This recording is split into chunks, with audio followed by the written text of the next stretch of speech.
지난주 설교 요약본을 보시면 히브리서 10장을 가지고 제가 설교를 했습니다.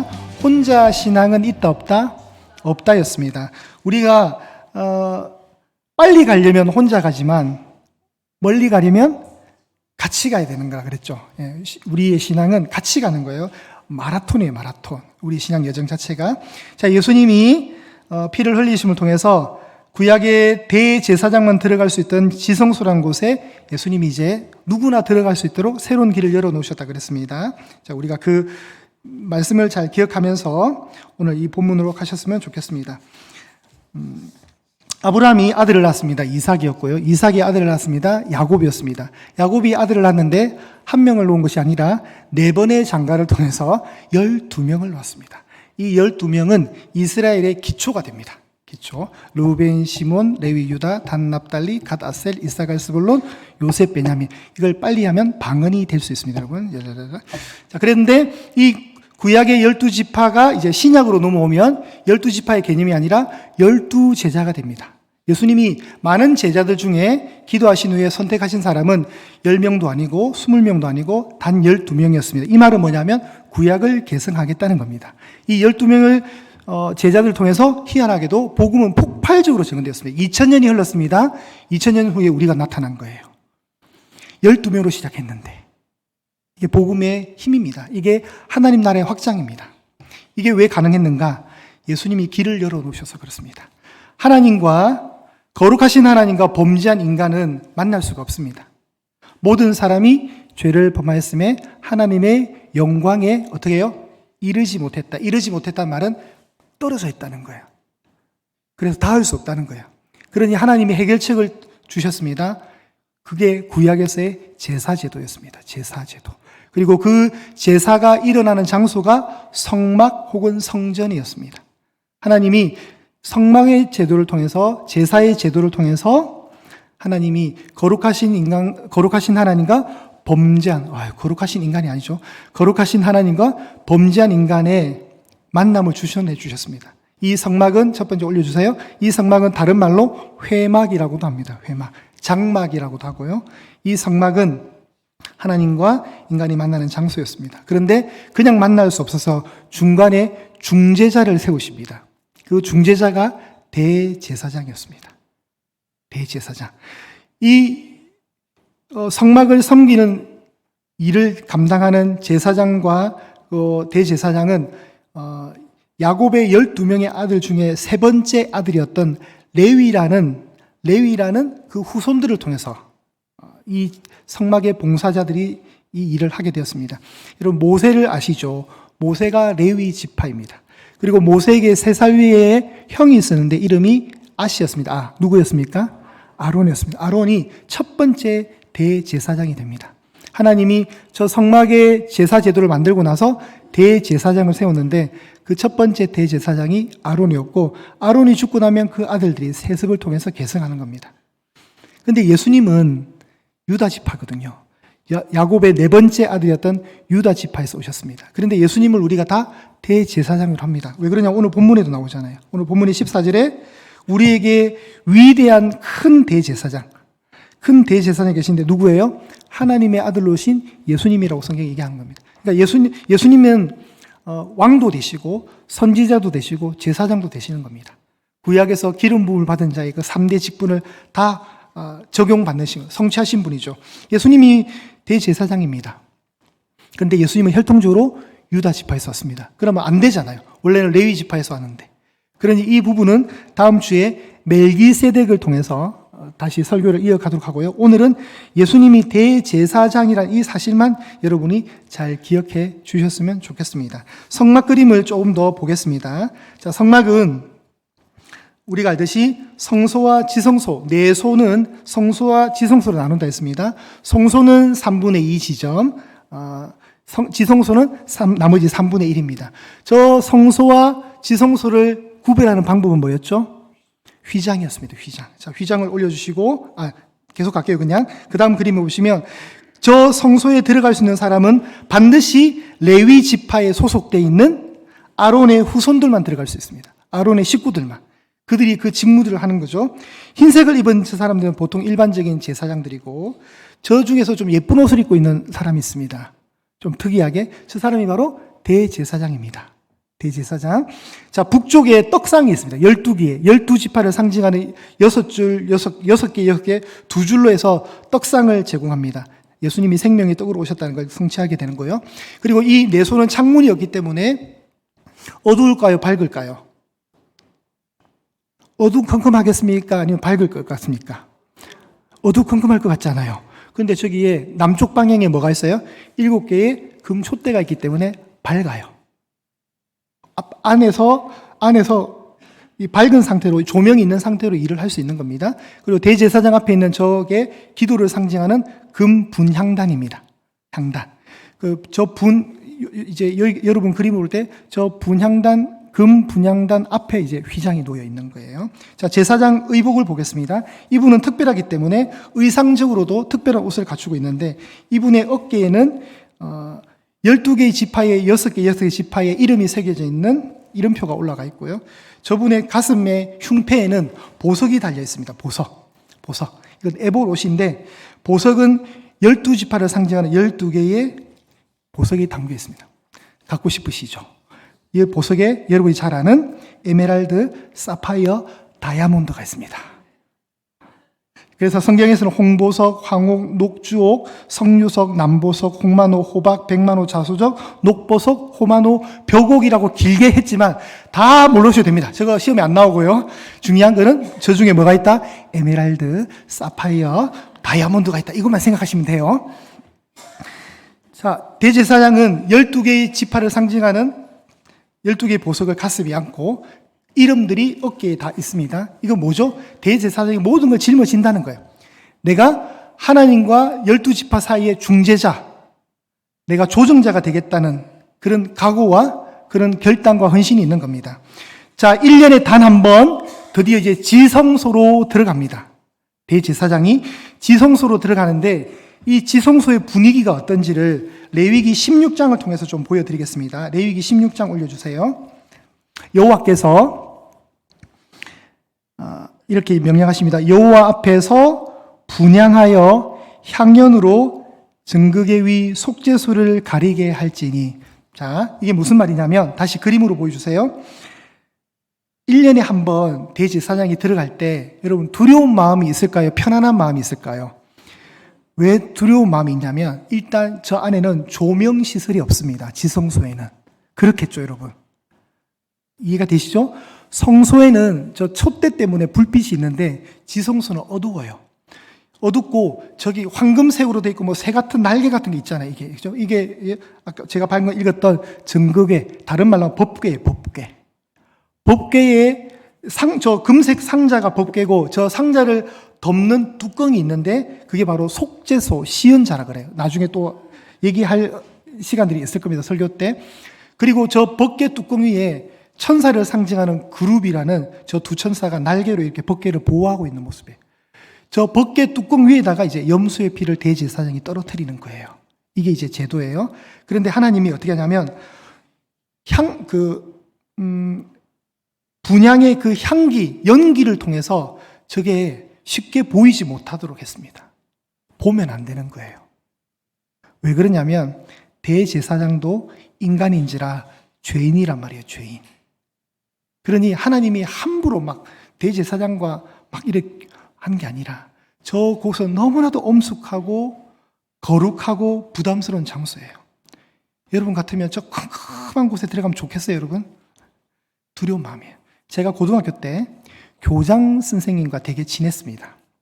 여러분은 안 믿으시는 것 같지만 저는 친했습니다. 왜 친할 수 있었냐면 저희 반이 교장실과 거의 붙어 있었거든요. 그래서 저희 반에서 3명이 차출이 되어서 아침 저녁으로 교장실을 청소하게 됐어요. 그 3명 중에 누가 들어갔을까요? 제가 들어갔어요. 제가. 제 앞번호와 제 뒷번호와 저가 딱 3명이. 그래서 저는 아침 저녁으로 교장실에 밀대를 막 밀고 청소를 했었습니다. 그러니까 미션스쿨 크리스찬 학교다 보니까 우리 교장 선생님은 장로님이셨습니다.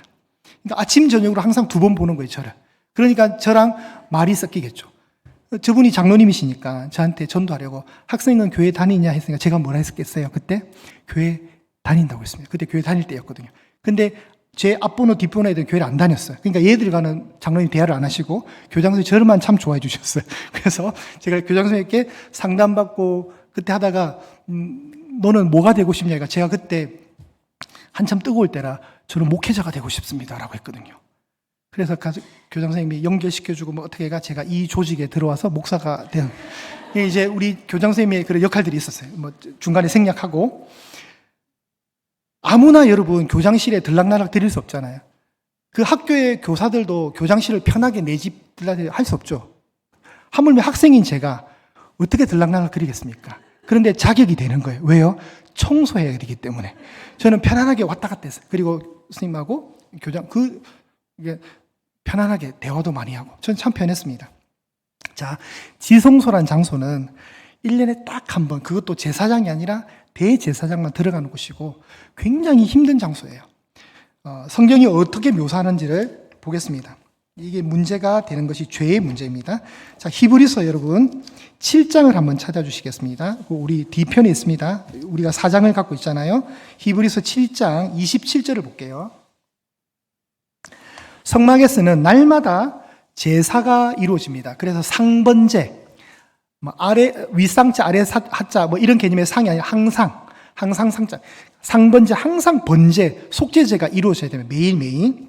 자, 그래서 성경에도 날마다라는 표현이 나옵니다. 27절에 보시면 그는 저 대제사장들이 먼저 자기 죄를 위하고 다음에 백성의 죄를 위하여 어떻게 해요? 날마다 제사 드린다 했죠. 성막에서는 날마다 제사가 이루어지는 거예요. 날마다.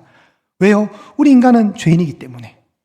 자, 내가 죄를 범했습니다. 그러면 내 가정 형편에 맞게 비둘기라든가 염소라든가 양이라든가 내가 좀 잘 살면 송아지를 가지고 와서 내가 이러이러한 죄를 지었는데 용서해달라고 하나님께 이제 제사장을 통해서 얘기를 하는 거예요. 그러면 그 죄를 어떻게 합니까? 제사자가 짐승에게 안수합니다. 그러면 어떻게 합니까? 내 죄가 니한테로 가는 거다는 거예요. 그럼 그 짐승이 죽게 되면 피를 흘리게 되죠. 그 피가 어떻게 해요? 그 사람의 죄를 용서하게 되는 근거가 되는 거예요. 이런 원리예요. 이게 제사의 원리예요. 그런데 예수님이 오셨습니다. 예수님이 이제 인간 대제사장들의 한계를 뛰어넘으시고 오십니다. 인간 대제사장들은 뭐가 문제냐면 여러분 이런 이루어지는 모든 제사의 약점이 있습니다. 이 약점이 뭐냐면 자기도 죄인이라는 거예요. 아무리 대제사장이지만 자기도 죄인이라는 거예요. 그리고 제사를 반복할 수밖에 없습니다. 지성소에 들어가는 그 제사도 매년마다 반복할 수밖에 없는 거예요. 그리고 인간 대제사장은 결국 죽게 됩니다. 자기도 인간인지라 죽게 돼요. 그러니까 후계자를 세워서 계속해서 이어가야 돼요. 후계자가 필요한 거예요. 그런데 예수님은 이런 모든 인간적인 약점을 극복하시는 거예요. 자, 7장 28절에 보시면 우리 뒷절이죠. 7장 28절에 이렇게 되어 있습니다. 율법은 약점을 가진 사람들을 제사장으로 세웠다 그랬죠. 이게 여러분 인간 제사장의 한계입니다. 우리가 약점을 가지고 있어요. 죄성을 가지고 있기 때문에 우리의 제사제도, 성막에서 이루어지는 인간들의 제사제도는 매일매일 반복될 수밖에 없는 거예요. 그런데 이제 예수님은 어떻게 하시느냐? 예수님은 27절에 가보십시오. 27절에 날마다부터 제가 읽겠습니다. 날마다 제사 드리는 것과 같이 할 필요가 없으니 이는 그가 어떻게 해요? 단번에 자기를 드렸다는 거예요. 이제 짐승이 필요 없고 예수님이 짐승 가지고 오지만 내가 할게. 예수님이 스스로 제물이 되어 주신 거예요. 근데 여러 번 아니요. 단번에 주신 겁니다. 자, 이 구절을 좀 더 찾아보겠습니다. 여러분 9장으로 가겠습니다. 9장으로 넘어가시면 9장 12절입니다. 9장 12절. 이것도 볼게요. 그게 피 얘기가 나옵니다. 염소와 송아지의 피로 하지 아니하시고 오직 자기의 피로 영원한 속죄를 이루사 어떻게 해요? 단번에 성소에 들어가게 해주셨다는 거예요. 단번에 영원한 속죄의 제사. 염소와 송아지의 피로가 말고 자기 피로, 예수님 당신의 피로. 26절입니다. 26절 내려오시면 그리하면 그가 세상을 창조한 때부터 자주 고난을 받았어야 할 것이로되 이제 자기를 단번에 제물로 드렸다. 예수님이 제물로 드리셔요. 자신을. 그리고 28절입니다. 이와 같이 그리스도도 많은 사람의 죄를 담당하시려고 어떻게 해요? 단번에 드리셨다. 그래서 뭘 이루시는 거예요? 구원을 이루신 거예요. 구원을. 10장 10절로 가볼까요? 10장 10절. 이 뜻을 따라 예수 그리스도의 몸을 어떻게 해요? 단번에 드리심으로 우리가 어떻게 됐다? 거룩함을 얻은 거예요. 거룩함. 여러분 이해되십니까? 오늘 찬송 이렇게 불렀습니다. 죄범한 영혼 구하려 그 아들 보내사 화목제물 삼으시고 죄 용서하셨네. 우리가 왜 이 찬송을 부를 수 있습니까? 여기에 근거하는 거예요. 우리는 죄인이고 예수님은 죄가 없기 때문에 그분이 죄 없는 어린 양으로 오셔서 피를 흘려주셨고 그 피가 단번에 우리의 구원을 이루고 그 피가 단번에 우리를 거룩하게 만들어 주었다는 거예요. 한 번 더 보겠습니다. 10장 12절, 히브리서 10장 12절, 오직 그리스도는 무엇을 위해서요? 죄를 위해서 한 영원한 제사를 드리시고 하나님 우편에 앉으셨다. 자, 예수님의 위치를 잘 생각하셔야 돼요. 예수님 지금 어디 계시다고요? 하나님 우편에 계시는 거예요. 14절, 그가 거룩하게 된 자들을 한 번의 제사로 영원히 온전하게 해주셨다. 이게 예수님의 희생의 대가인 거예요. 자, 구약에서는 이제 이걸 대제사장이 했던 겁니다. 그런데 이제 신약으로 넘어오면 예수님이 직접 하신 거예요. 아담과 하와가 범죄했습니다. 그 다음 그림. 하나님이 아담과 하와를 에덴 동산에서 쫓아내십니다. 실낙원. 낙원에서 탈락되었습니다. 창세기 3장 24절에 이런 구절이 있습니다. 이같이 하나님이 그 사람을 쫓아내시고 에덴 동산 동쪽에 뭐를요? 그룹들과 두루 도는 불칼, 화영금이라 그랬죠. 그것을 둬서 무엇을 지키겠습니까? 생명나무를 지키는 거예요. 이 생명나무는 먹으면 영원히 사는 거예요. 그런데 범죄한 인간이 죄가 들어왔잖아요. 그런데 아담과 하와가 범죄한 상태에서 죄인의 몸으로 저 생명나무를 먹으면 어떻게 돼요? 죽지 않고 영원히 사는 거예요. 죄의 모습으로. 그러니까 하나님이 못 들어오게 방어막을 치셨어요. 생명나무 길목에 하나님이 두 가지의 보디가드를 설치하셨어요. 하나는 천사로 묘사되는 그룹들을 딱 배치시켜주고 두 번째는 불칼을 돌리셔가지고 못 들어오게 하시는 거예요. 불칼을. 자, 뭐가 있었다고요? 그룹들을 생각하셔야 돼요. 그룹들. 그런데 성소와 지성소를 가르는 커튼이 있는데 이 커튼이 뭐였습니까? 휘장이었죠. 지난번에 휘장. 너희를 위하여 성소와 지성소를 가르는 휘장을 둔다고 하나님 말씀하십니다. 자, 출애굽기 26장 1절에 이 휘장의 문양에 뭐가 새겨져 있습니까? 그룹이 정교하게 수놓아져 있는 거예요. 그룹이. 그러니까 이게 어디서 오는 겁니까? 지성소는 어떤 곳이에요? 아무나 들어오지 마. 그래서 하나님이 보디가드로 그룹을 배치시킨 거예요. 상징적으로. 근데 이게 어디부터 있었어요? 창세기 때부터 있었던 거예요. 그런데 이 휘장을 지나서 이제 지성소 안으로 딱 들어가면 그 다음 글이 뭐가 있습니까? 정거계라 불리는 법궤가 황금으로, 금으로 딱 도배가 돼 있어가지고 딱 있는. 근데 저 뚜껑을 지키는, 이 법궤를 지키는 보디가드가 누구예요? 그룹인 거예요, 그룹. 여러분, 히브리서 9장 4절을 한 번 더 보겠습니다. 히브리서 9장 4절 찾아보실게요. 히브리서 9장 4절.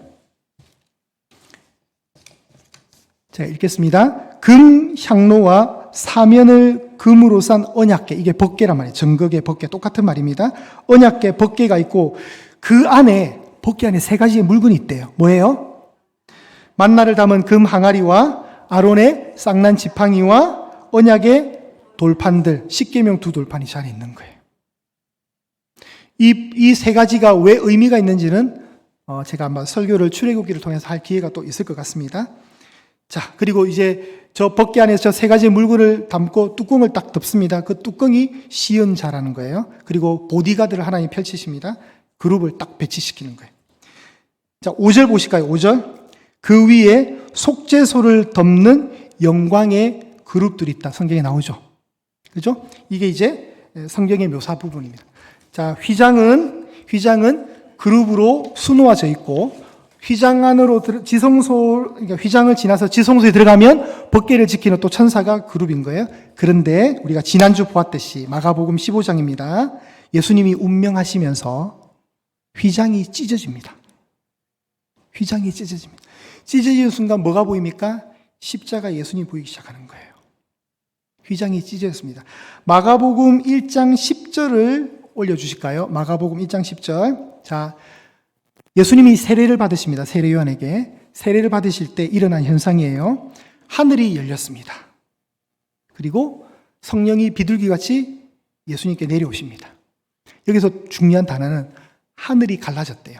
이게 왜 의미가 있냐면 신약과 구약 사이에 공백 기간이 있거든요. 이 공백 기간이 400년이에요. 말라기를 끝으로 마태복음까지 예수님이 오시기까지 400년간 하늘의 문이 딱 닫혀버렸어요. 선지자도 없고 말씀도 없는 거예요. 침묵기예요. 침묵기. 그런데 드디어 하늘이 열린 거예요. 근데 저 하늘이 열렸다 할 때, 하늘이 갈라졌다 할 때 저 갈라졌다는 단어가 뭐냐면 찢어졌다는 단어예요. 이 단어가 어디 나왔습니까? 휘장이 찢어졌다 그랬잖아요. 그럼 반대로 어떻게 읽을 수 있냐면 위에서 아래로 성소의 휘장이 갈라졌다 읽어도 되는 거예요. 우리 한국 번역으로 이렇게 돼 있지만 헬라어 원문에는 똑같이 되죠. 이 동사가. 그러니까 이렇게 읽을 수 있어요. 예수님이 세례를 받으실 때 하늘이 부지직 찢어졌대요. 예수님이 십자가에서 딱 운명하시니까 성전 안에 있던 저 휘장이 부지직 찢어졌대요. 두 개의 공통점이 있습니다. 뭘까요, 여러분? 닫혀있던 어떤 공간과 막혀있던 담들이 허물어졌다는 걸 알 수 있죠. 새로운 시대가 열린 거예요. 그 새로운 시대를 누가 여신 겁니까? 십자가의 예수 그리스도께서 친히 자신을 제물로, 자기 몸을 제물로 드리면서 영원한 중보자로서 그 역할들을 해주신 거예요. 이게 공부입니다, 공부. 길지만 이 얘기를 제가 하고 싶었습니다. 왜 우리가 예수님 믿어야 되고, 왜 우리가 오늘도 예배할 수 있는가? 여러분, 하나님 만나러 오셨잖아요. 여러분, 하나님께 기도하시잖아요. 원래는 여러분 혼자 기도할 수 없습니다. 제사장이 필요해요. 하나님과 여러분을 이어주는 중매자가 필요했던 거예요. 그걸 중보자, 조정자가 있어야 되는 거예요. 근데 이제 다 필요 없는 거예요. 휘장이 찢어졌다는 것은 누구나 지성소로 갈 수 있다는 거죠. 누구나 지성소로 들어간다는 건 하나님과 만날 수 있다는 겁니다. 이걸 누가 이루신 거예요? 예수님이 다 이루신 거예요. 자, 7장 25절을 한번 합독해 보겠습니다. 이건 7장 25절을 우리가 읽었으면 좋겠습니다. 합독합니다. 시작. 그러므로 자기를 힘입어 하나님께 나아가는 자들을 온전히 구원하실 수 있으니 이는 그가 항상 살아 계셔서 그들을 위하여 간구하심이라. 아멘. 인간 제사장들은 약점이 있다 그랬죠. 그 사람들도 죄인이고 그 사람들도 죽는단 말이에요. 근데 예수님은 어때요? 항상 살아 계신대요. 근데 어디 계신다고요? 보좌 우편에 계신다 했죠. 그럼 보좌 우편에서 뭘 하고 계시느냐? 우리를 위하여 간구하시는 거예요. 중보 기도해 주시는 거예요. 여러분이 오늘 왜 이렇게 살아갈 수 있는 줄 아세요? 저 천국 하나님 나라에서 예수님이 여러분을 위해서 기도하시는 거예요. 일주일 동안 여러분 파란만장한 일들이 있었겠죠. 다양한 일들이 있을 겁니다. 근데 어쨌든 살아서 여기 돌아오셨잖아요. 그죠? 다음 주에 된다는 보장은 없어요. 근데 이게 은혜란 말이에요, 은혜. 여러분, 예수님이 왜 중요하시니? 예수님이 왜 대제사장이에요? 우리가 기독교 안에서 예수님과 대제사장의 이 연관성은 굉장히 중요한 신학적 주제입니다. 예수님은 구약의 대제사장 제도를 이제 성취하신 분인 거예요. 하나님 왜 성막을 만드시고 성전을 만드시고 그게 레위 사람들을 두고 제사장을 왜 두셨냐면 전부 다 한 분을 바라보게 하기 위한 장치였던 거예요. 그건 다 불완전한데 이제 불완전하지 않다. 완전한 한 사람을 내가 보내겠다. 내 아들을 보낼게. 너는 내 아들의 피를 힘입어 나를 만나러 오면 되는 거야. 그래서 여러분이 나오신 거예요. 다시 보겠습니다. 14절, 오늘 본문인 14절. 이제 우리가 우리에게 있는 대제사장이 예수님이라는 사실을 알게 되었습니다. 하나님의 아들 예수시라 우리가 믿는 도리를 굳게 잡을지어다. 히브리서는 히브리인들, 유대인들을 위해서 썼다 그랬죠. 그들이 유대교를 믿다가 기독교로 개종했는데 너무 힘드니까 다시 어떻게 한다 했어요? 유대교로 돌아가서 좀 편하게 살고 싶다고 하려고 했죠. 그런데 돌아가지 마라. 믿는 도리를 어떻게 해라? 굳게 잡아라는 거예요. 굳게 놓치지 말라고. 왜 과거로 돌아가냐고. 너 그러면 또 다시 짐승의 피에 의해서 제사 드릴래? 그러지 마. 예수님이 다 이루셨어. 예수 믿으면 되는 거야. 그걸 알려주기 위해서 히브리서 기자가 편지를 쓰는 거예요. 근데 그 예수님이 어떤 분이신가? 참 기가 막힙니다. 15절에 우리에게 있는 대제사장 예수님은 우리의 연약함을 동정하시는 분이라는 거예요. 여기 보면 동정하지 못하실 리가 아니다. 그건 무슨 말이에요? 동정하신다는 거죠. 여러분이 아파하고 여러분이 힘들 때 그리고 여러분이 경험하는 그 모든 약함을 예수님이 친히 다 인간의 몸으로 경험하셨다는 거예요. 위로할 수 있다는 겁니다. 모든 일에 우리와 그분도 똑같이 시험 받으셨어요. 그런데 그분에게 뭐가 없습니까? 죄가 없어요. 죄가 없으니까 자격이 되는 거예요. 자신의 몸을 드려도 제물로서의 자격이 되는 거예요. 구약에서 인간들이 범죄하면 양이든 염소든 송아지가 대신 죽었잖아요. 사실 왜 그 송아지가 필요해요? 그 송아지, 그 짐승들은 무죄하단 말이에요. 무죄. 근데 유죄를 죄가 있는 우리가 그 무죄한 짐승의 피를 힘입어서 용서받듯이 예수님이 죄가 없으셔야 돼요. 예수님께서 죄가 없으셔야 가능한 거라니까요. 자, 그러니 우리에게는 뭐가 있느냐? 16절입니다. 합독합니다. 시작. 그러므로 우리는 긍휼하심을 받고 때를 따라 돕는 은혜를 얻기 위하여 은혜의 보좌 앞에 담대히 나아갈 것이니라. 아멘. 은혜의 보좌가 뭐예요? 하나님이 계시는 왕자. 누구든지 그 왕께 갈 수 있다는 거예요. 어떻게? 담대하게. 예전에는 담대하게 못 갔다니까요. 지성소에 벌벌벌 떨면서 들어갔다니까요. 두려워서.